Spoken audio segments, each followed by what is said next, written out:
Subscribe का button दबाकर बगल में बेल आइकन को ऑल पे सेट ज़रूर करें ताकि हमारे चैनल से एक भी वीडियो आपसे मिस न हो। श्रोताओं भक्तों, आज हम आपको वट सावित्री व्रत पर सत्यवान और सावित्री की सुनी जाने वाली कथा सुनाने जा रहे हैं। विवाहित सौभाग्यवती महिलाओं के बीच अत्यधिक प्रचलित ज्येष्ठ कृष्ण अमावस्या के दिन की यह वट सावित्री कथा निम्न प्रकार से है। एक समय की बात है, भद्र देश के एक राजा थे जिनका नाम था अश्वपति। उस भद्र नरेश को कोई संतान नहीं था। उन्होंने संतान प्राप्ति के लिए महान तपश्चर्या और यज्ञादि के क्रम में लाखों आहुतियां दी। पुत्रेष्टि का महान यज्ञ किया। अल्पकाल नहीं अपितु 18 वर्षों तक सतत रूप से यज्ञ, आराधन, हवन आदि कर्म किया। फलस्वरूप इसके बाद श्री सावित्री देवी ने प्रकट होकर आशीर्वाद दिया, हे राजन, तुझे मैं आशीर्वाद देती हूँ। एक परम तेजस्वी कुल और तुम्हारी मान मर्यादा यश कीर्ति को उच्च शिखर पर पहुँचाने वाली कन्या प्राप्त होगी। परिणामतः कुछ समय पश्चात एक कन्या प्राप्त हुई।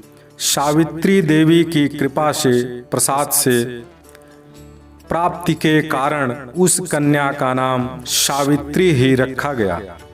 कन्या बड़ी होकर अत्यंत रूपवान, तेजस्विनी और विदुषी हुई। योग्य वर न मिलने से पिता दुखी थे, अस्तु उन्होंने कन्या सावित्री को अपने सुयोग्य स्वयं वर ढूंढने के लिए प्रेरित किया और मंत्रियों, सचिवों के साथ भेज दिया। सावित्री तपोवन में इधर उधर भ्रमण करके वर का अन्वेषण करने लगी। वहाँ एक जगह शाल्व देश के राजा द्युमत्सेन रहते थे। कारण कि उनका राज्य किसी ने हठात बलपूर्वक हरण कर लिया था, अस्तु उनको वन गमन व वन में ही निवास करना पड़ा। उनके पुत्र सत्यवान को देखकर सावित्री ने पति के रूप में उनका मानसिक वरण भी कर लिया। ऋषिराज नारद को जब यह सूचना ज्ञात हुई तो वह राजा अश्वपति के पास पहुँचे और कहा कि हे राजन, ये क्या कर रहे हैं आप? सत्यवान गुणवान, रूपवान, बुद्धिमान और धर्मात्मा भी हैं। सारे गुण एक सुयोग्य वर के उसमें विद्यमान हैं, किंतु बहुत ही छोटी आयु का है, अल्पायु है, अर्थात बहुत कम इसकी आयु है। मात्र 12 वर्ष की आयु में सिर्फ 1 वर्ष शेष रह गया है जीवन के लिए। इसको वर्ष पश्चात इसकी मृत्यु हो जाएगी। नारद जी का बात सुनकर राजा अश्वपति घोर चिंता में डूब गए। सावित्री ने पिता से कारण पूछा तो राजा ने कहा, हे पुत्री, तुमने जिस व्यक्ति का चयन पति रूप में किया है वह अल्पायु है। मात्र 1 वर्ष उसकी आयु शेष रह गई है। तुम किसी और को पति रूप में अपना जीवन साथी बना लो। इस पर सावित्री ने कहा, हे पिताजी, आर्य कन्याएं अपने पति का जीवन में एक बार ही वरण करती हैं, बार बार नहीं। राजा एक बार ही आज्ञा देता है, पंडित एक बार ही प्रतिज्ञा कराते हैं, कन्यादान भी एक ही बार किया जाता है। इस प्रकार सावित्री हठपूर्वक कहने लगी, मैं विवाह उन्हीं सत्यवान से ही करूंगी। राजा अश्वपति ने सावित्री की जिद, हठ व इच्छा अनुसार उसका विवाह सत्यवान से ही करा दिया। सावित्री अपने ससुराल पहुँचते ही सास ससुर की सेवा करने लगी। समय व्यतीत होता रहा। नारद जी ने पहले ही सत्यवान की मृत्यु के बारे में सावित्री को बता दिया था। वह दिन, समय, क्षण, घड़ी जैसे जैसे सन्निकट आने लगा, सावित्री अधीर होने लगी। सावित्री ने 3 दिन पहले से ही उपवास, व्रत व पूजा पाठ शुरू कर दिया। नारद मुनि द्वारा निर्दिष्ट तिथि व मुहूर्त पर पितरों का पूजन और प्रसन्नता का कार्य भी किया। प्रत्येक दिन की तरह उस समय भी सत्यवान लकड़ी काटने के लिए एक पेड़ पर चढ़ गए। उसी क्षण उनके सिर में असह्य तीव्र पीड़ा होने लगी। दर्द से व्यथित सत्यवान पेड़ से नीचे उतर आए। सावित्री ने अपना भविष्य, नारद जी की सूचना व अनहोनी को समझ लिया। पुनः सत्यवान के सर को अपने गोदी में रखकर सहलाने लगी और भगवत स्मरण करने लगी। तभी वहाँ यमराज आए और सत्यवान का प्राण हरण करके ले जाने लगे। सावित्री भी उनके पीछे पीछे चल पड़ी।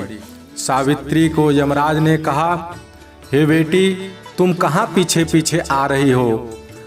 और बहुत समझाया, यह विधि का विधान है। जन्म मृत्यु, सुख दुख, दिन रात, अच्छा बुरा, ये सब एक ही पहिया के 2 धुरी हैं, एक दूसरे के पूरक हैं। जीवन का अटल और शाश्वत सत्य यही है कि जो जन्मा है उसकी मृत्यु भी अवश्यंभावी है, अटल है। अतः मन को समझाओ और घर वापस चली जाओ। किंतु सावित्री ने रुका नहीं और पीछे पीछे चलती हुई कहने लगी, जहाँ पति हैं वहीं पत्नी को साथ साथ रहना चाहिए। मैं पति सेवा के कर्तव्य पथ पर चल रही हूँ और आगे भी चलूंगी। सावित्री की पति पारायणता और निष्ठा को देखकर यमराज ने सावित्री से कहा, हे देवी, तुम धन्य हो, तुम अपने पति के बदले कोई और वर मांग लो। फिर सावित्री ने कहा, मेरे सास ससुर नेत्रहीन हैं, आप उन्हें दिव्य और अक्षय ज्योति प्रदान करें। यमराज जी ने कहा, तथास्तु, जाओ, अब लौट जाओ। किंतु सावित्री यमराज जी के पीछे पीछे पुनः चलती रही और कही, मेरे पति के प्राण तत्व के पीछे चलने में मुझे कोई परेशानी नहीं है। मेरा कर्तव्य है, मुझे अपने पथ पे चलने दीजिए। पुनः यमराज ने उसे एक और वर मांगने को कहा। पश्चात सावित्री ने पुनः बोला, मेरे सास ससुर का राज्य हरण हो गया है, आप कृपा करें पुनः उन लोगों को पूर्ववत प्राप्त हो जाए। यमराज ने सावित्री को यह भी वरदान दे दिया और कहा, अब तुम लौट जाओ। किंतु सावित्री पीछे पीछे चलती रही। यमराज ने सावित्री को अपने पति सत्यवान के जीवन और प्राण के अलावा कोई भी तीसरा वरदान मांगने को पुनः तीसरी बार कहा। इस बार सावित्री ने सौभाग्यवती होकर 100 पुत्रों की मां बनने का वरदान मांग लिया। पश्चात यमराज तथास्तु कहकर चलने लगे। सावित्री ने कहा, प्रभु जरा ठहरिए, मैं एक पतिव्रता पत्नी हूँ और आपने मुझे सौभाग्यवती पुत्रवती होने का आशीर्वाद दिया है और यह आशीर्वाद पति सुख के और जीवन के बिना कैसे संभव और सत्य होगा। अर्थात मेरे पति का प्राण पुनर् आपको शरीर में वापस करना पड़ेगा। यह सुनकर यमराज जी निरुत्तर हुए और यमराज को सत्यवान के प्राण को छोड़ना पड़ा और सावित्री को आशीर्वाद देकर अंतर ध्यान हो गए। सावित्री उस वट वृक्ष के नीचे आ गई जहां उसके मृत पति सत्यवान का शव पड़ा था। कुछ क्षणों परांत सत्यवान के शरीर में एक स्पंदन हुआ और जीवित हो गए और दोनों खुशी खुशी अपने आवास पर पहुंचकर देखा तो माता पिता सास ससुर को दिव्य ज्योति तथा पूर्व का राजपाट, वैभव, यश, कीर्ति सब कुछ प्राप्त हो चुका था। इस प्रकार सावित्री सत्यवान अनंत काल तक सुख, शांति, आनंद, मंगल, वैभव, ऐश्वर्य, यश, कीर्ति, समृद्धि भोगते रहे। यह रही वट सावित्री की कथा। अतः पतिव्रता सज्जन स्त्री प्रथम अपने सास ससुर का सेवा भाव, पूजन अर्चन, तुष्टि पुष्टि संतुष्टि करे तथा व्रत व नियम का पालन करे। वट सावित्री व्रत करने और इस कथा को सुनने से उपवासक व्रती के दाम्पत्य जीवन या साथी की आयु, शरीर पर किसी भी प्रकार का कोई संकट अरिष्ट नहीं आता। यदि आया हो अथवा आने वाला भी हो तो निश्चय ही समाप्त हो जाता है, शमन हो जाता है और चिरकाल तक स्नेह सौहार्द आनंदपूर्ण जीवन व्यतीत होता है। अतः जैसे प्रभु कृपा से सावित्री का सौभाग्य पति सौख्य अक्षुण्ण व अमर हुआ, उसी प्रकार से आप सभी व्रतियों का भी, उपवासियों का भी, व्रत करने वाले का भी सभी मनोरथ पूर्ण हो, ऐसी प्रभु चरणों में मेरी प्रार्थना और कामना।